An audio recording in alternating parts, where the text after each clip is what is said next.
你知道吗？打呼噜是病，打呼噜会导致高血压。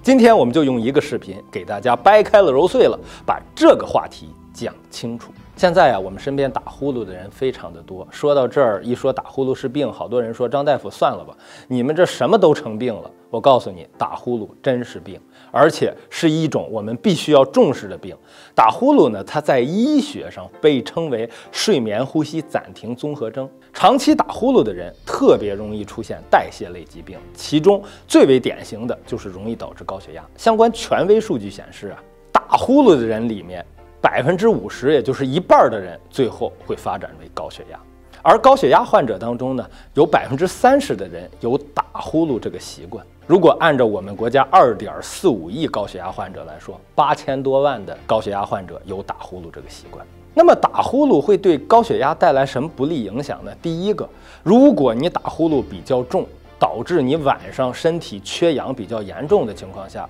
会容易形成难治性高血压。难治性高血压说的通俗点，就是不好治。吃一堆降压药，吃3种以上，包括利尿剂的降压药，血压依旧降不下来。这种情况下，你要审视自己是不是有严重的打呼噜。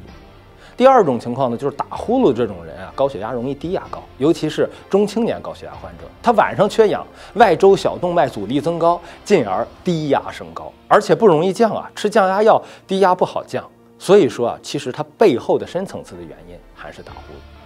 说到这儿，好多朋友会问说，张大夫，这个打呼噜应该怎么治啊？我告诉大家，去你身边的正规医院呼吸科或者耳鼻喉科做一个关于打呼噜的检查，也就是大多数情况下是从医院里睡一晚上觉，看看你晚上的低通气状态到底是轻度的、中度的还是重度的缺氧状态。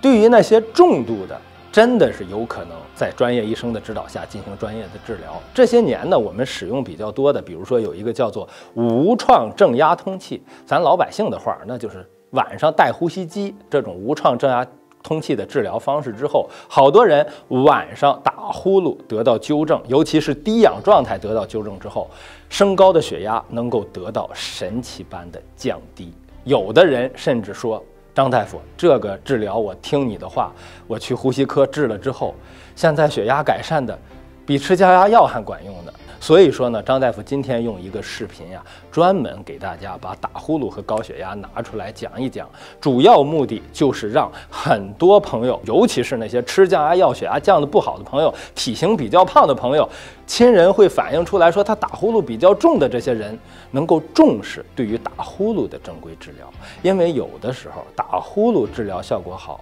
这个人的血压也有一个奇迹般的降低。好了，今天介绍到这儿，希望今天这个视频能够帮到身边那些既有高血压又打呼噜比较重的人，能够让大家对这个事儿有个正确的认识。如果大家觉得好，转发给身边的亲朋好友，关注健康，关注心理科医生张振英大夫。